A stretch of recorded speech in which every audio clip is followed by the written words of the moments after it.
এক রাতে গ্রামের পাশে থাকা পুরনো শ্মশানঘাট থেকে এক অদ্ভুত কান্নার আওয়াজ ভেসে আসে। গা ছমছমে ঠান্ডা বাতাসের সাথে সেই আওয়াজ গ্রামের শেষ বাড়ি পর্যন্ত পৌঁছায়। মিলন নামের এক কিশোর সাহস করে সেই আওয়াজের উৎস দেখতে যায়। শ্মশানের মরা অগ্নিকুণ্ডের পাশে সে দেখে এক মহিলা, যার একটি চোখ লালচে ও জ্বলন্ত। পেছনে ফিরে তাকিও না। মিলন দৌড়ে পালাতে চেষ্টা করে, কিন্তু পিছন থেকে পেতনির ভয়াল কণ্ঠে ভেসে আসে, পেছনে তাকাস না। সে ভুল করে তাকিয়ে ফেলে। সেই রাতেই সে পাগল হয়ে যায়। শ্মশানের অভিশাপ। গ্রামে গুজব ছড়িয়ে পড়ে শ্মশানঘাটে এক চোখের পেতনি বাস করে। সে যার চোখে চোখ রাখে, সে আর স্বাভাবিক থাকে না। মিলনের চিৎকার। পরদিন মিলনকে শ্মশানের পাশ থেকে অজ্ঞান অবস্থায় উদ্ধার করা হয়। তার চোখ দুটো বন্ধ, মুখ ফাঁকা, আর সে শুধু বলতে থাকে, একটা চোখ, একটা চোখ। পেতনির নাম। এক বৃদ্ধ মহিলা জানায়, সেই পেতনির নাম ছিল মাধবী।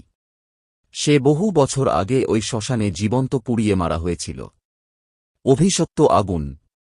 মাধবীর মৃত্যুর আগের শেষ অভিশাপ ছিল, আমার চোখ কেউ নষ্ট করেছে, আমি সবের বদলা নেব। রাত 12টার পরে। রাত ঠিক 12টার পরে শ্মশান থেকে ভেসে আসে হাঁটাহাঁটির শব্দ, সঙ্গে এক চোখের পেতনির ছায়া। পেতনির খোঁজে 3 সাহসী যুবক, রাহুল, হিমেল আর রুমি, সিদ্ধান্ত নেয় তারা মাধবীর ইতিহাস জানবে এবং পেতনির রহস্য ভেদ করবে। পুরনো ডায়েরি। তারা মাধবীর পুরনো এক ডায়েরি খুঁজে পায়, যেখানে লেখা আছে তার প্রেম, প্রতারণা আর প্রতিহিংসার কথা। প্রতিশোধের আগুন। মাধবী ছিল এক তান্ত্রিকের শিষ্যা। তার প্রেমিক তাকে প্রতারণা করে অন্য মেয়েকে বিয়ে করায়। সে নিজের চোখ তুলে দিয়ে অভিশাপ দেয়। চোখের বদলে চোখ। মাধবীর আত্মা বিশ্বাস করে, যাদের সে দেখে তাদের চোখ সে কেড়ে নেয় প্রতিশোধের জন্য। লাল চুড়ি ও ছায়া। গ্রামের মেয়েরা বলছে, রাত 1টার দিকে পেতনির লাল চুড়ির ঝনঝন শব্দ শোনা যায়, তারপর শীতল বাতাস। রাহুল হারিয়ে যায়। গবেষণা করতে গিয়ে রাহুল শ্মশানে যায়, কিন্তু সে আর ফিরে আসে না। তার মোবাইলে শেষ ভিডিওতে দেখা যায় একটি লাল চোখ। হিমেলের সন্দেহ। হিমেল বুঝতে পারে, মাধবীর আত্মা এখনও নির্দিষ্ট কাউকে খুঁজছে, সম্ভবত তার প্রেমিকের বংশধরকে। রুমি মুখোমুখি।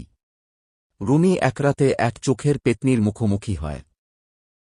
পেতনি বলে, আমার চোখ কে নিয়েছিল জানো? চিরতরে ছায়া। রুমি পালাতে পারে না। পরদিন গ্রামের এক গাছে তার ঝুলন্ত মৃতদেহ, চোখ দুটি খালি। শ্মশানের ইতিকথা। এক সাধু জানায়, মাধবীর আত্মা শুধুই প্রতিশোধে নয়, সে তার প্রেমিকের আত্মা খুঁজছে, অমীমাংসিত ভালোবাসা। অতীতের সুড়ঙ্গ।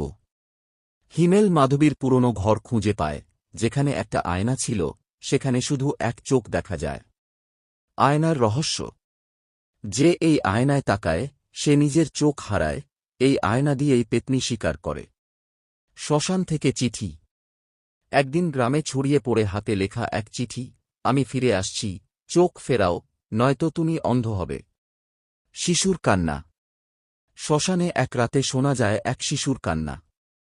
পেতনি এখন শিশুদের দিকে তাকাতে শুরু করেছে। ভয়ের রাত। গ্রাম জুড়ে আতঙ্ক ছড়িয়ে পড়ে, সবাই সন্ধ্যার আগেই দরজা বন্ধ করে রাখে। লাল শাড়ি ও ছায়া। পেতনি সবসময় লাল শাড়ি পরে এক চোখ দিয়ে সবাইকে পর্যবেক্ষণ করে, যেন কেউ পালিয়ে না যায়। পুনর্জন্মের পাথর। হিমেল খুঁজে পায় এক তান্ত্রিক পাথর, যে মাধবীর আত্মা বন্ধ করতে পারে, যদি ঠিকমতো ব্যবহার হয়। শেষ যজ্ঞের রাত। গ্রামের মাঝখানে আয়োজন হয় এক তান্ত্রিক যজ্ঞের, আত্মাকে শান্তি দেওয়ার জন্য। প্রতিহিংসার চিৎকার। যজ্ঞ শুরুর সাথে সাথেই চারদিক কেঁপে ওঠে। পেতনির ভয়ানক চিৎকারে বাতাস ভারী হয়ে ওঠে। পেতনির আত্মপ্রকাশ। সবাই দেখে এক চোখ বিশিষ্ট পেতনি ধোঁয়ার মাঝে ভেসে উঠছে। সে বলে, তোমরা আমাকে কেন ডেকেছ? মাধবীর ক্ষমা। যজ্ঞের শেষে এক বৃদ্ধ পাণ্ডিত মাধবীকে তার চোখ ফেরত দিতে প্রতিজ্ঞা করে। তার আত্মা শান্তি পায়। শ্মশানের নীরবতা। যজ্ঞের পরে প্রথমবারের মতো শ্মশানে সম্পূর্ণ নীরবতা নামে, কোনো কান্না, ছায়া বা চিৎকার নেই। চূড়ান্ত সম্মান।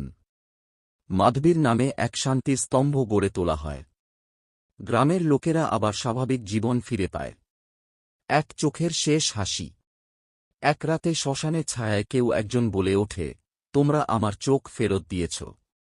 আমি এখন দেখতে পাচ্ছি শান্তি কেমন লাগে।